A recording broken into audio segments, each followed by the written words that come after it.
Assalamualaikum warahmatullahi wabarakatuh dan selamat siang. Perkenalkan, nama saya Nika Erna dengan stambuk A221210068 dari Prodi Pendidikan Biologi Fakultas Keguruan dan Ilmu Pendidikan dari Universitas Tadulako. Kali ini bertujuan untuk memenuhi tugas ujian tengah semester mata kuliah Fisiologi Hewan dengan dosen pengampu Ibu Rafika, SPD, MPD. Pada kesempatan kali ini, saya akan membahas 3 topik yang menarik, yaitu yang pertama, sistem pernapasan pada hewan, yang kedua, sistem koordinasi hormon, dan yang ketiga, sistem koordinasi saraf. Nah, yang pertama yaitu sistem pernapasan pada hewan. Nah, apa sih sistem pernapasan pada hewan?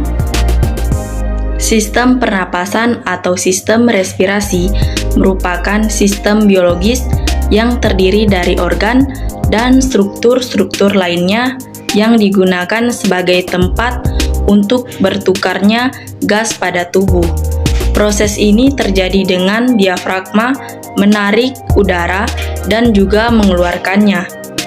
Pada makhluk hidup atau organisme yang hidup di dunia ditemukan berbagai macam alat pernapasan serta bervariasi di setiap jenis makhluk hidup. Nah, yang selanjutnya yaitu organ pernapasan pada vertebrata, yaitu insang. Berdasarkan letaknya dibedakan menjadi insang luar dan juga insang dalam. Insang luar terdapat pada suatu larva ikan dan juga amfibi, sedangkan pada insang dalam tersebut terdapat pada ikan yang sudah dewasa. Kedua, paru-paru amfibi. Paru-paru dalam amfibi dewasa berupa suatu kantong tipis dengan sedikit lipatan yang membentuk suatu alveoli di dalamnya. Luas permukaan respirasinya tersebut hanya sekitar 20 cm persegi, dapat dibilang sangat sederhana.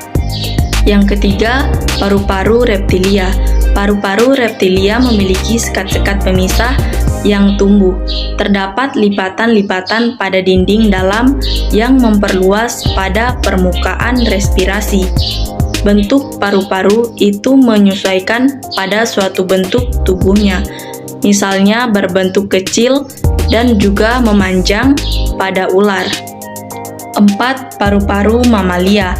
Paru-paru ini memiliki struktur yang lebih kompleks dibanding lainnya. Alat pernapasan pada hewan mamalia yang hidup pada air dipisahkan dengan sekat yang mencegah air masuk dalam paru-paru. 5. Paru-paru aves. Paru-paru pada aves terdapat di ujung bronkiolus yang berjumlah sepasang yang melekat pada dinding rongga dada. Pada burung, paru-paru dibungkus selaput disebut pleura. Selanjutnya, organ pernapasan pada invertebrata. Pertama yaitu difusi. Molekul oksigen dan karbon dioksida yang bergerak dari suatu daerah berkonsentrasi tinggi kepada daerah yang konsentrasi rendah disebut dengan proses difusi. Proses difusi itu dibedakan menjadi difusi sel dan juga difusi epidermal.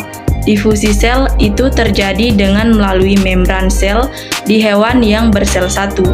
Difusi epidermal terjadi pertukaran gas yang berlangsung dengan melalui kulit luar tubuh atau epidermis, contohnya pada cacing tanah. Kedua, sistem trakea. Sistem pernapasan ini dapat ditemukan pada serangga. Trakea sendiri merupakan pembuluh halus yang bercabang pada seluruh bagian tubuh. Pada percabangan terakhir, sel trakea terdapat trakeol, yaitu cairan.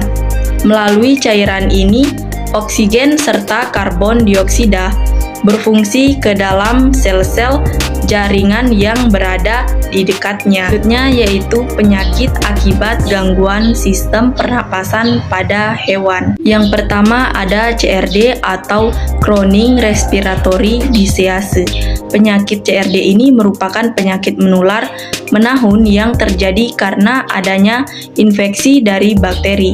Bakteri yang paling sering menyebabkan penyakit ini adalah Mycoplasma gallisepticum. Yang kedua, distemper, merupakan salah satu penyakit yang sudah menyebar secara luas di dunia.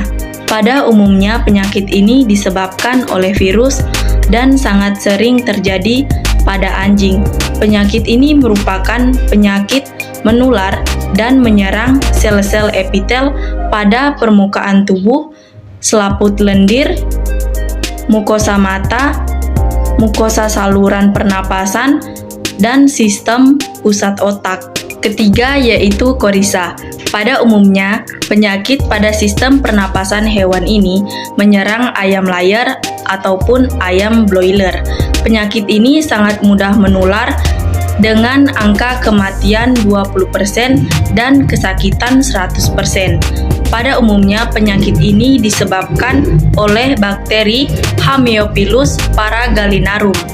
Baik, selanjutnya yang kedua yaitu sistem koordinasi hormon. Nah, apa sih hormon pada hewan itu?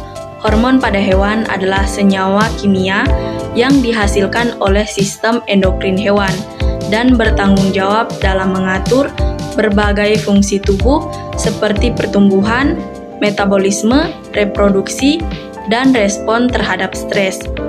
Hormon-hormon ini dihasilkan oleh kelenjar endokrin dan dilepaskan ke dalam darah untuk disebarkan ke seluruh tubuh.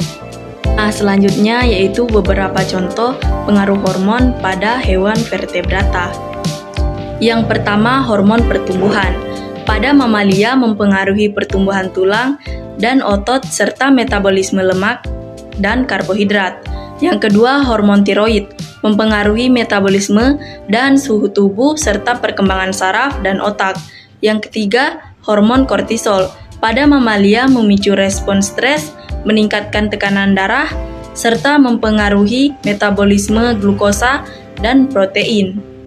Keempat, hormon seksual, seperti estrogen dan testosteron pada vertebrata mempengaruhi perkembangan dan fungsi sistem reproduksi, serta karakteristik seksual sekunder seperti bulu, suara, dan perilaku. Kelima, hormon oksitosin. Pada mamalia mempengaruhi kontraksi otot uterus dan stimulasi produksi susu pada ibu menyusui. Keenam, hormon melatonin. Pada vertebrata mempengaruhi siklus sirkadian dan dapat memicu hibernasi pada beberapa spesies. Nah, selanjutnya yaitu beberapa contoh pengaruh hormon pada hewan invertebrata. Pertama, serangga memiliki kelenjar endokrin yang menghasilkan hormon seperti hormon Ecdysone yang mengatur proses molting atau pergantian kulit.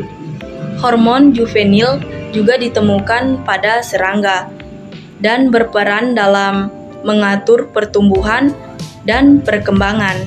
Kedua, hewan laut seperti krustasea, hormon molting inhibiting juga ditemukan dalam kelenjar endokrin. Hormon ini menghambat molting dan memungkinkan hewan untuk tumbuh lebih besar sebelum molting.